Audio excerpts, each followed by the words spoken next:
ESG stands for Environmental, Social, and Governance.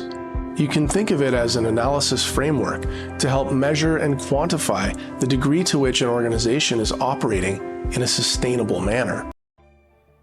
Welcome back to Financial Independence 101. This is Mike. Today I want to talk to you about the ESG score, corporate ESG scores, and how it's bad for corporations, bad for America, and it takes away freedoms. It adds things like red tape to corporate America, causes inflation, causes a lot of problems, and really should be abolished 100% entirely. It is anti-American, and it's anti-freedom, anti-democracy, and of course, it's proof that communism exists in America.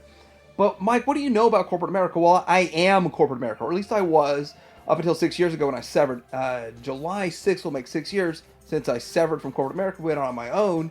But let's talk about this. I'm going to explain this.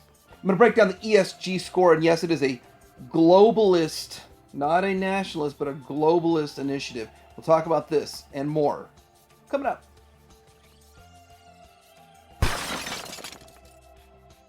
right, so what is an ESG score? An ESG score is an objective measurement or evaluation of a given company, fund, or security's performance with respect to environmental, social, and governance issues. Specific evaluation criteria vary between the different rating platforms that issue ESG scores. However, they all fall within one or more of the E, S, or G categories. So basically, corporations are not measured by how well they take care of their customers, how well they provide a good, how well they provide a service. No, the ESG score, in fact, actually is completely different. It's the opposite of what a corporation is even in existence for. Who measures performance and assigns ESG scores? Well, there's internal stakeholders and external stakeholders, but what really matters the most are the external stakeholders, i.e. the reporting companies, and they're not even companies, they're entities that report this. The ISS, or Institutional Shareholder Services, is one of the largest institutional investor advisory services in the world, and they have a variety of scoring systems. So, investor advisory. Now, on one hand, they say investing in a corporation based off these scores, or is it also they're not going to give these corporations funding if the score is not high enough? See, that's where the problem lies. We're going to see that here in a little bit. We have the Carbon Disclosure Project, the CDP, and it's a non-governmental organization that publishes ESG ratings, particularly around environmental factors. CDP is known for its level of rigor in conducting primary research directly with issuers as opposed to relying on an organization's voluntary disclosure. Now, this can get really complex, so I'm going to stop here and I'm going to ultra simplify this. In 2020, we saw a restructuring into these ESG scores, and it's gotten worse, and we've got 4 years of a track record of companies that have been destroying themselves. And you think, well, who cares about corporations? Let them all burn to the ground. But I've already made a video showing if you extract Walmart from areas that it's a major problem. They're struggling. Citizens and consumers are struggling to get the products they need, and they're having to pay way more. But it's even bigger than that. Corporations themselves actually have they have the logistics, the ability to get you the products, and for the most part can still get it cheaper than mom and pop shops. Yes, I would like to support local businesses, mom and pop shops. I'd like to see a resurgence of that. Doesn't happen overnight. It actually happens over decades. So with that, if these corporations all went away tomorrow, we would have some problems. But they're making bad decisions based solely on this ridiculous ESG score. So I don't think you can make it more simple than this. Environmental.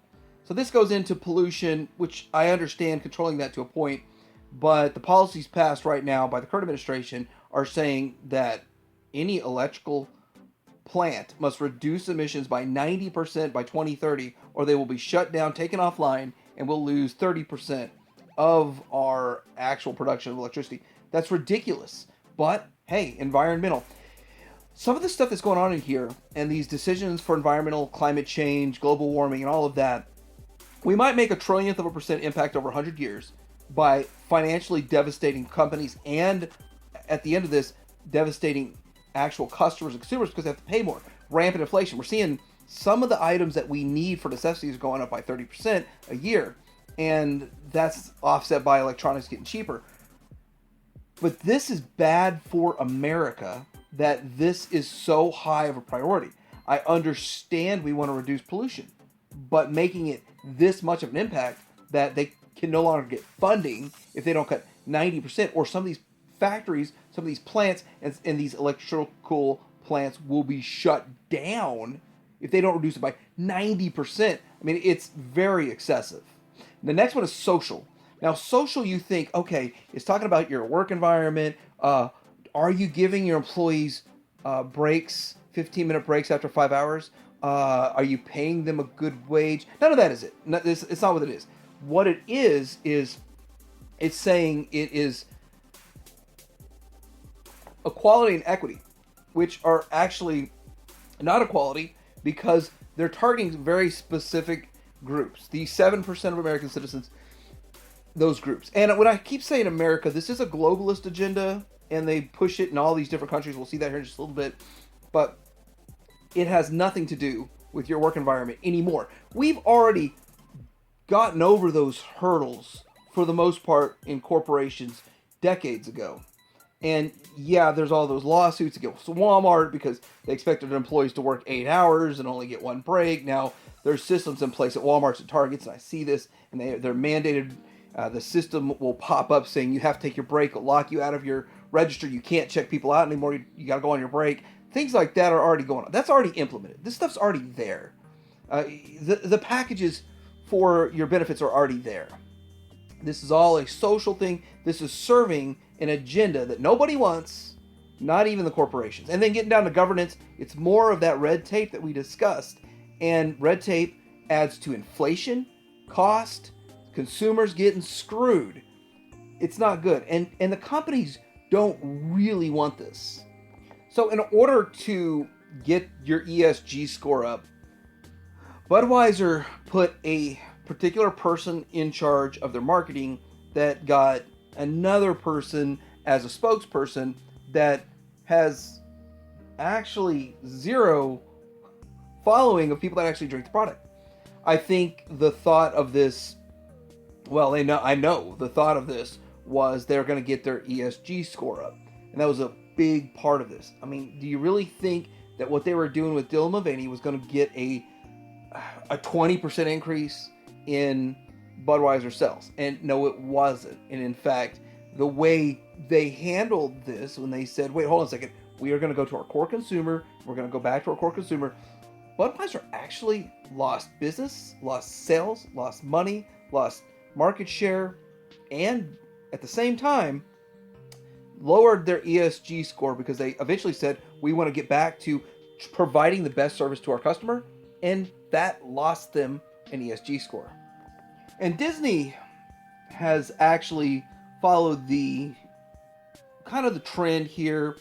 People like to call it wokeism, but they put in every movie, every TV show, something that has to do with alternative lifestyles, and that make that the number one focus, to the point that superheroes are being emasculated. It's no longer a true superhero story, and it has to be a woman that is the superhero in all of these stories from now on.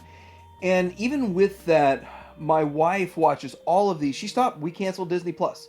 She said that she doesn't enjoy them anymore, and she's part of the target audience that they're trying to go for. It's failing, and is part of this ESG score. It's not working. I mean, we're making unentertaining entertainment, and they're trying to keep up with this ESG score. They're trying to get it up, and it's ruining the company. It's ruining all of their movies, all of their TV shows, and it's not helping anybody. And even the target market, my wife and friends of mine that are part of this target market, don't enjoy the output. So they're not satisfying their customers. They're not satisfying their consumers. All they're doing is trying to satisfy this anti-American, anti-democracy, global communist, globalist society.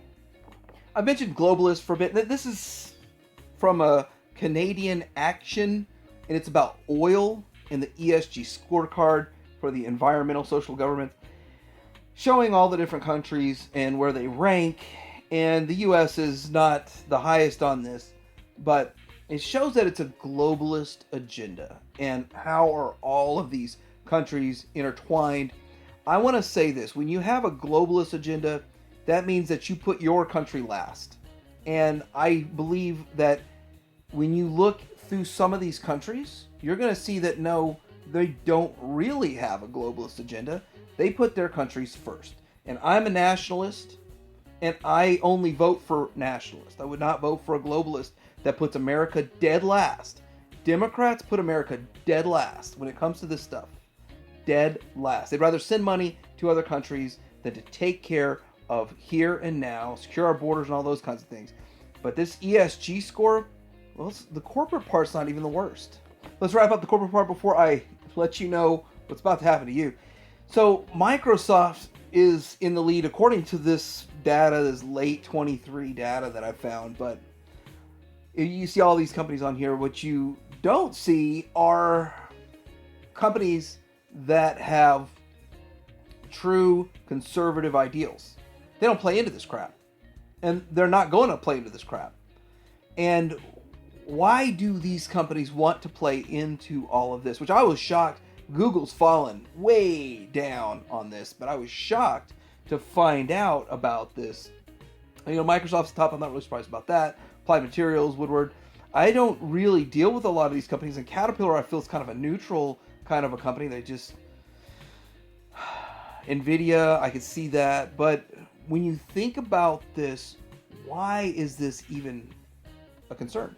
So this is an excerpt from BlackRock's main page talking about this whole ESG score, and I'll sum this up. Basically, they have investment management and stewardship over these companies, and if their ESG score is too low, they won't loan to them. They won't give them a rating that other companies would loan to them. So there's a lot of issues surrounding this. BlackRock is firmly behind the ESG score. I think it should be abolished tomorrow. As with every tax policy that the Democrats say are only for the rich, that are only going to tax if you make $400,000 or more, and then you have a 1099K at $600. So lie. This ESG score is the beginning of a personal ESG score. And I got to tell you that anytime you hear any sort of politician, anyone in our government talking about this, they have no business being a leader in a free world, because it's anti-free world. This is communism at its greatest, at its finest. I mean, I could expect an ESG score on individual citizens in North Korea, in China, in Russia. I can expect that. You don't even see an ESG score in Russia, but not yet, or at least if so, I haven't seen it. But if it happens in America, well, you know, freedom and democracy has been snuffed out 100%. So anyway, I'm curious what everybody else thinks about this ESG score. Do you believe that corporations should abide by it? Should they just be like the bottom 5 or 10 that just don't even care about it? And they don't play that globalist, anti-American, anti-democracy, communist game? Let me know in the comments below. Like, subscribe. Financial Independence 101 out.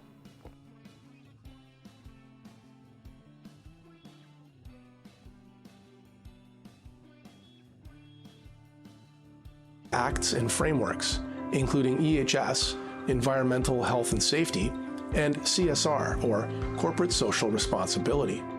But these older frameworks took more of a philanthropic approach. It's the emergence of ESG rating agencies, ESG scores, mandatory public reporting, often called ESG disclosure, and countless sustainability-themed funds and investment strategies.